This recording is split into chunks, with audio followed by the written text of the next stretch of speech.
What's up, y'all? This is JD Rich. J to the D to the Rich. That's me. Back again with another video, man. It's been amazing. The stuff that's been coming out. Of course, you already know the 998 chapter dropped, and everybody's wilding out over the Ancient Zone reveals. Like I said, I am all caught up, as I told you in my last video. Here, I'm talking about 996 and 997. Oh man. Island of the Strongest, and Flames.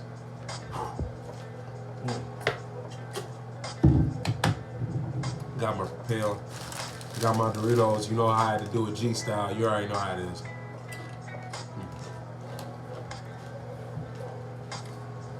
And I got my handy dandy notebook. So let's begin.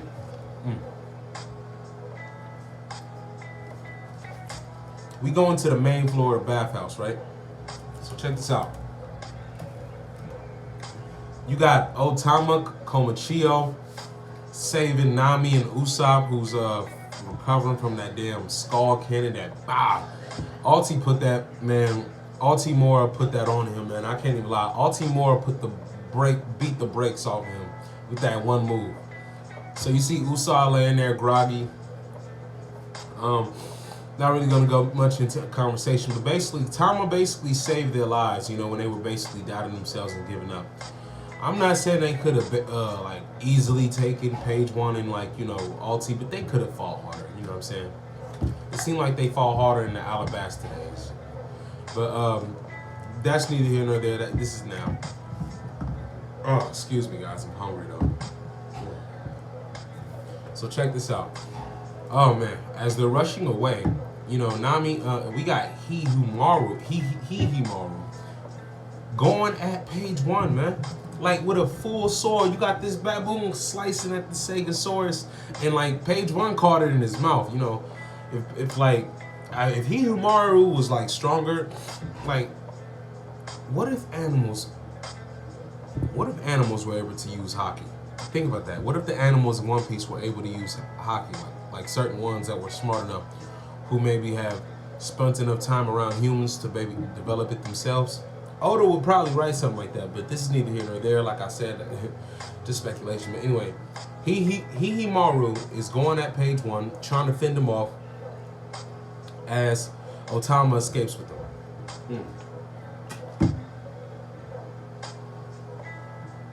Man. Tama tells them that actually she arrived by an enemy ship. Now, we can probably assume that it was just a regular Beast Pirate ship, but like, what kind of enemy ship was it specifically? Was it a high-ranking membership, or what all? I want to know what all Tama went through to get there. I really do. Because there's something she's not telling us. I really think so. Oh, man. So then, oh yeah, we go back up to the main floor. Yamato is just going off on Sasaki's armored corpse. She is like tossing them boys like a rag doll, bashing them with her weapon, just like father, like daughter. You know what I'm saying? Even though, well, son, you could say, because she identifies as Odin. People are over diving into that, like speculating for what it is. She's a girl. She just identifies as the Odin, the individual who happens to be a man. Oda won't, and then also there's the struggle where Sasaki mentions like, you think you can really beat me carrying around that old hag or whatever. I'm paraphrasing here, but I'm not gonna let that happen. I'm not gonna let you beat me, whatnot. Sasaki seemed like the real deal too, but I'm pretty sure, I don't know, Yamato and Sasaki. If I had to put them in the fight, I got Yamato coming out on top, given the fact that she probably has Conqueror's haki, and also for the fact that it would probably be a good fight. I'm not saying that she would like dog walk Sasaki, but still. Anyway, yeah, Yamato cleared his corpse out. So, you got Sasaki about to go in on Yamato. And also, as Yamato's fighting, man, Frankie charges in near the area. And you know who he's with? Ha Cha, the big ass like number giant, I forgot what number he was, but basically he is a number, and his name is Hacha. A lot of people are disappointed with these numbers designs, but then we found out they were like failed giants from Punk Hazard or something like that.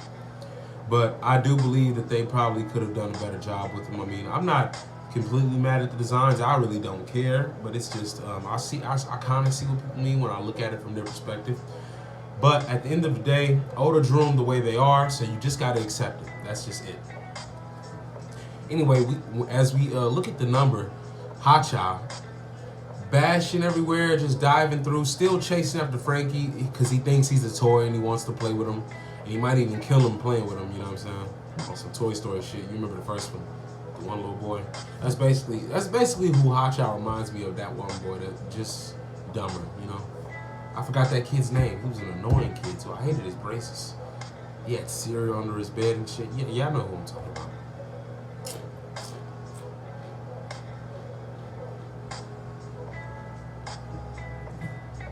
Anyway, Hacha bashes a hole in the floor of the arena. Hacha bashes a hole in the floor of the arena, right? Now, Yamato takes that moment to dive with Shinobu and Momonosuke, leaving the floor up to Franky as she tells him, I'm a friend of Luffy's, he left me in charge of them. And Franky just says, all right, I don't know who you are, but hey, you say so. By Luffy, you say you cool with Luffy, I'm cool with you. I'm paraphrasing, y'all gotta get with me. Hacha looks over the hole. You got Hacha, he gets back up. He starts looking over the hole, wondering where everybody went. Oh my goodness.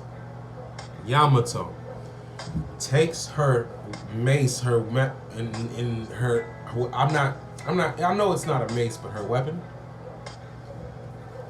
She literally takes it, swings it, and instead of a Thunder Bagua, we get a ringing arrow. Now, I'm not sure what the official Japanese translation is, but that's what I read in one of the manga.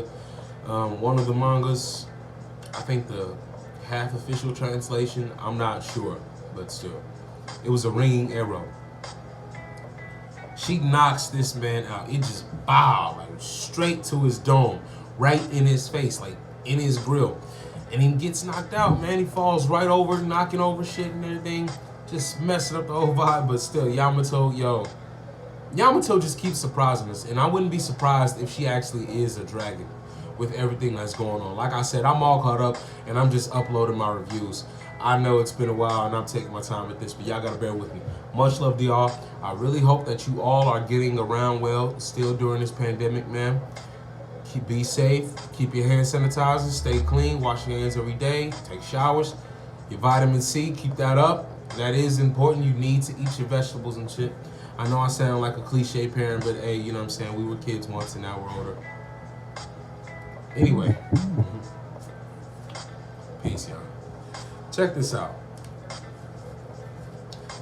Oh man, Yamato goes on ensuring Momonosuke how he must survive, excuse my redundancy, because basically his livelihood is very important for the fate of the world because he is to usher in a new dawn.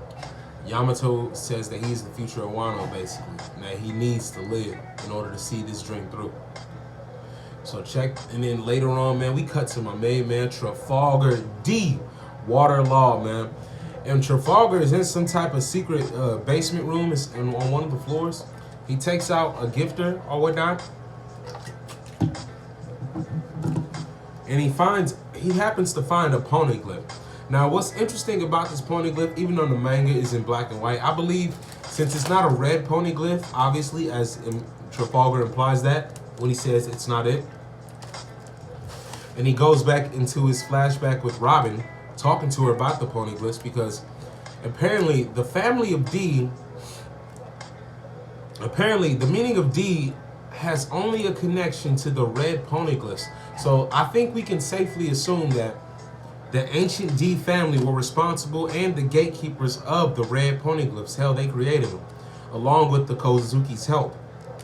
Also, I think the Kozuki's help built the purple. I think, what if the Kozuki family from the ancient kingdom, or Blackbeard's family, because Blackbeard is a D too, either the Kozuki's or Blackbeard's ancient D family itself were responsible for the poneglyph shown that Trafalgar is looking at, the purple poneglyphs. I believe that poneglyph is in fact purple. And I believe that either Blackbeard's ancient ancestors are responsible for it, or maybe the Kozuki ancestry lineage itself.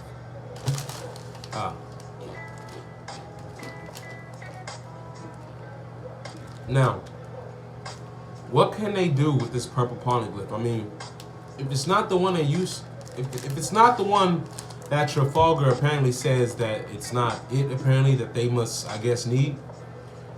What can it be used for? Can it still be useful? And I believe it is, but what for? As we go back to the third floor, right? Kid is just going off. He's taking around the weapons everywhere. Using his like mag ability. I don't know the name of his fruit yet. I really don't. I call it a mag ability because it's a magnet fruit. So, you know. Anyway, you got Killer right next to him. Killer seems to be back to normal, even though he's not normal because he still ate the smile. But he's back to normal in his spirit and will as well because Kid inspired him back to his feet. You know what I'm saying? As a captain should as well. You ain't no captain if you can't lead your men.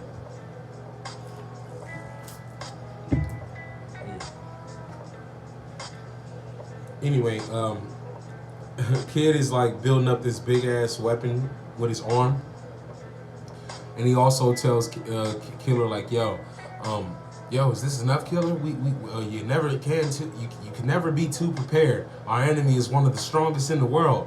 I'm paraphrasing, and Killer just fa, you know, he's laughing around. That's just a smile fruit, but he's still back to normal in spirit. Then after that, man, we get back on top of the Skull Dome. Kaido is going off. He is knocking these guys around. He just go. We see a panel of him just, boom, just molly-whopping Kinemon, man. And then you see the scab is just all worn down, beaten, you know, a half worn down and tired, but they're still not giving up. Don't count them out. But I don't know what to say when Big Mom goes up there, which I'm about to get into.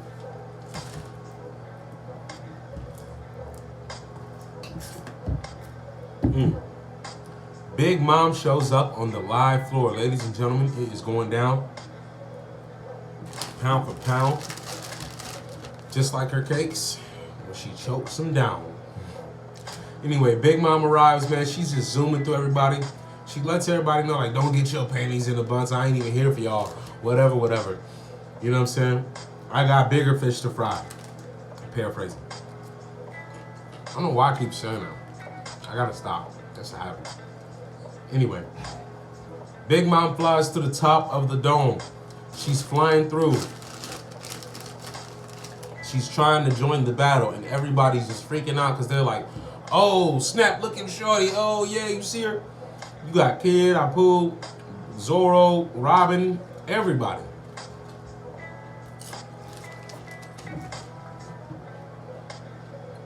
On the second floor,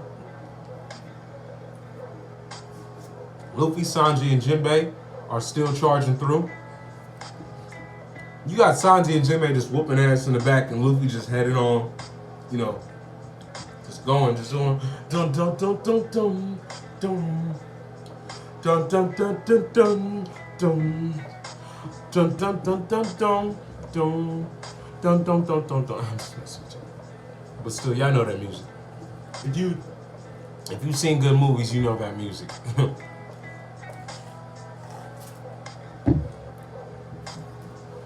All of a sudden, man, it gets crazy because as they're going through, Sanji suddenly hears a woman's cry for help. I know, right? How ironic. But it turns out Sanji escapes off, and then Luffy and Jinbei are on their own because as Sanji goes off, he thinks he hears a woman's cry for help, and then the chapter just ends right there. So that was the end of like 996, you know? But back in 997, as it turns out, Sanji runs into a damn trap, of course. And it happens to be these two mains that work for Black Maria, and one of them happens to be the school teacher that we saw.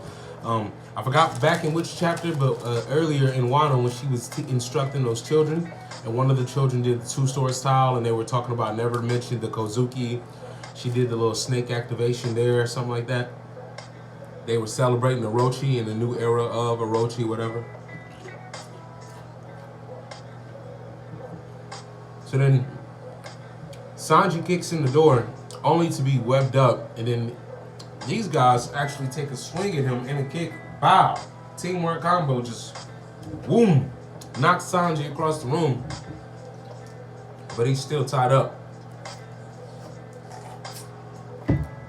Black Maria goes into explanation like, yo, you said you like me, don't you? I mean, I want you to stay here. You could be my pet type stuff. I don't want my area to become a battlefield. Leave that for the savages downstairs and whatnot.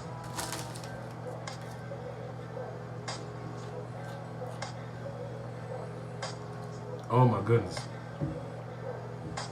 As Jinbei and Sanji as Jinbei and Luffy, my bad, are still going on, we get a panel of these two new headliners. Poker and Mazurka or something like that. Yeah, Poker and Mazurka. Poker seems to be some type of snake smile user. His legs are snakes, his arms are snakes, his head, whatever. I guess it's a nice design. I mean, I like what Oda is doing with all of his designs. They're just crazy with these fruits. I mean, you thought you would expect some crazy stuff that made sense, but you know, Oda, he'll just take the extra mile so just to mess with your head. And, you know, it's all for good reason, man. This is just great. Because right next to him, Mazurka happens to be a gorilla girl. She's in the body of the gorilla, but the gorilla itself is like over her. So it's like, how do you rise? How do you climb in the ranks? Shout out to Tekken. Like, how do you climb in the ranks with that type of fruit? Man, shout out Tekken 101.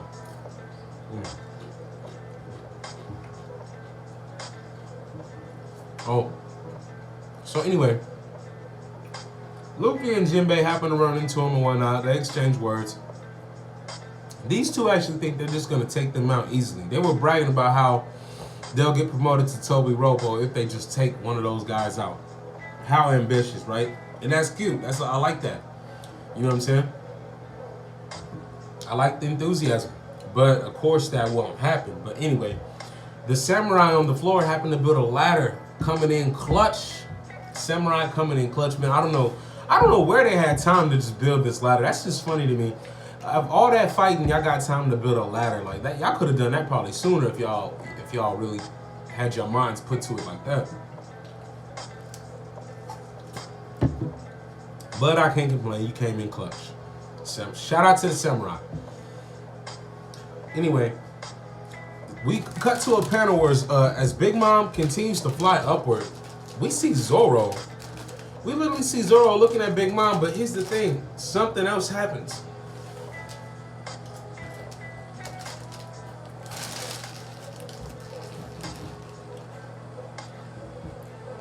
As Zoro looks up at the sky, as Big Mom is flying through, something falls down. But this isn't just any regular something, man. This happens to be Okiku's arm. Her left arm that Kaido sliced off with the wind scythes.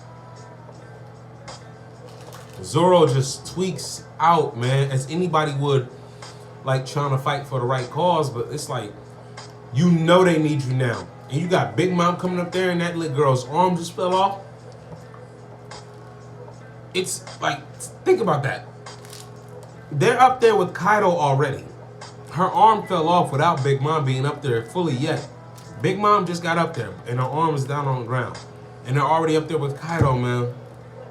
It's game time. I mean, it's go time. Because this isn't like fun anymore. They are going to get creamed. Anyway, as Zoro sees that, he just goes off because, look, He looks around him. It's just madness going on and on. You got Apu with the antibody still being chased by everybody. Chopper and Amasa going into panic. Freezing damn near to death because of that ice bullet disease. Queen just laughing his ass off, man. Enjoying the whole damn thing. Out of nowhere, you see Drake and Apu just skirmishing. You know what I'm saying? Duking it out and shit. I gotta remember to stop cussing. Excuse my language. But just duking it out and whatnot, man. It's just crazy. Mayhem. And then all of a sudden you see Zoro. Oh my God! You see Zoro clutch his sword. And I think he clutched the Wado Ichimonji, I believe. And I think this was a Lion Strike attack. You know, the same one that he did with Horty Jones? He just doesn't say it. Zoro rushes in. Slices Apu. Just so smooth. Takes the antibody. But he slices Apu, and you could just, that's just a testament to how pissed he is. It's just not, he's done playing. He is done playing. Slices Apu, and Drake is like, yo! Like, Drake just couldn't believe it, because he just, like, zoomed so fast past Drake.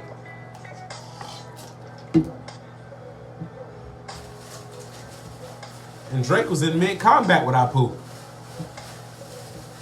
So anyway, man, Zoro hands the antibody to Chopper, and all the enemies freak out because Queen is like, yo, he's not gonna make a cure for you. You better kill him while you can, da-da-da-da-da.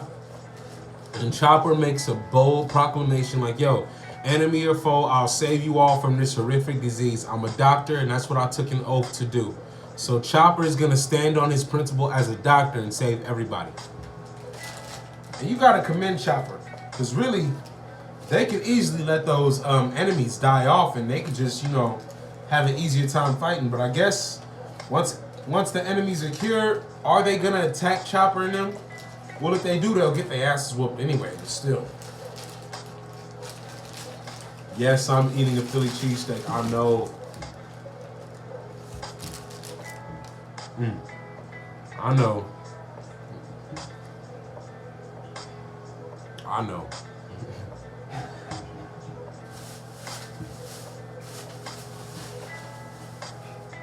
Anyway, man, it's just crazy because now that Chopper has the cure, Zoro, after he slices Apu, he makes a bold. Queen literally tries to take out a bazooka and tries to shoot Chopper. Zoro comes in, swings, like swoosh, throws a big ass flying sword attack at Queen. Damn near slicing his arm while Queen just freaks out. And he said, yo, I didn't come here to play your damn games. I came here to cut Kaido, supposedly the strongest creature in the goddamn world. Man, this is just insane because once he does that, the floor just ripples and shakes and it's a big ass tremor going on. But I think everybody felt the rush because Brook even questioned. He was like, yo, was that Conqueror's Haki? Now, it wasn't full Conqueror's Haki because here's my take. Yes, it wasn't Conqueror's Haki. It was the earthquake, the tremor caused by Kaido.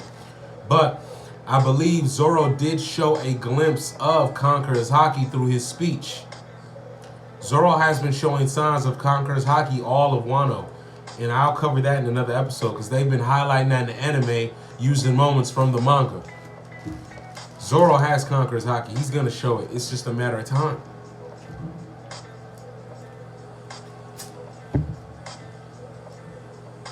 Anyway, y'all, check this out. As you see, the island is shaking. Everybody's freaking out. It's a big-ass tremor, and Kaido's causing it, but here's why. You'll get it. Yamato is on her way trying to escape with Momo, trying to find every which way off the edge of the island, but only to find out that the island itself is actually goddamn floating. It's floating. The island is floating itself. These tremors are causing the island to float, but they're not just tremors. They are flame clouds, as Yamato explains to Momonosuke as she's trying to escape with him, and she realizes there might not be an escape because Kaido himself is using his flame clouds, which are the basis of how a dragon is able to fly. He's using that ability of his own flight on the island itself to move it along. Oh my goodness, and this is crazy. A lot of people have been using this and speculating, like, what if Onigashima is actually God Valley itself? Like, but Kaido moved it, and now Kaido's gonna move the God Valley Island into, you know, the flower capital. I like that theory, I really do. But here's my take on it. I'm with it and I'm not with it, only because I think God Valley just still might be its own island, but also like where God Valley took place, I still think it might be its own island. It might be the island that Blackbeard is inhabiting right now, the Beehive Island with the skull on it. So that might be it. But I still like the theory, you know what I'm saying?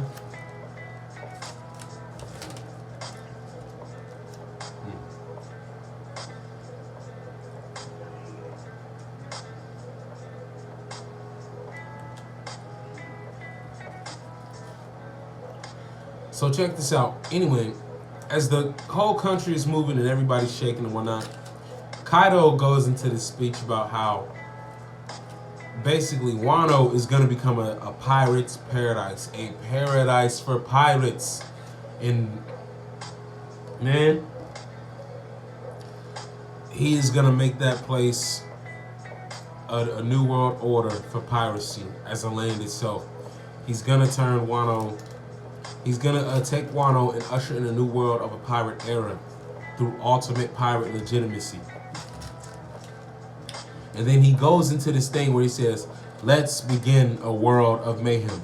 He's gonna take Onigashima and really call it New Onigashima and just dump it on the flower capital, killing all those people like crazy. But man, that's how the chapter ends. It's just crazy. Kaido is really on one, and I will be reviewing chapter 998. I did check it out. Like I told y'all, man, I'm caught up. And I'm trying to enjoy my food as well. So y'all caught me at a bad time. If you don't like it, oh well.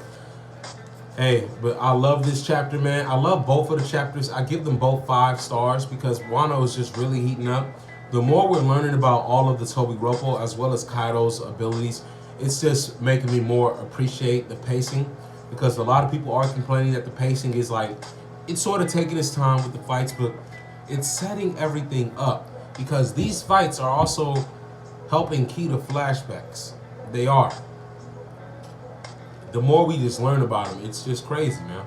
And then Kaido's daughter, Yamato, her involvement is just more than not stellar and superb. And I also want to learn more about how she was there at the execution of Oden. I think everybody wants to know that. Other than that, these have been fantastic chapters. 999, I think it might be coming out next week or the week after. Either way, there are rumors that chapter 1000 is going to be leaking on Christmas Day, so keep your hopes up for that. And it's going to be a rough translation, so don't expect the official until January 4th. So yeah, man, I love this chapter, man. Shout out to you guys for liking and sharing, subscribing. And new people as well, if you happen to stumble upon this, like, share, subscribe at your own will, at your own risk. If you don't, you don't. If you do, you do. Much love to you. Have a nice day. Stay safe in this pandemic. Go get a Philly cheesesteak. You might enjoy it. And then peace, man. We out.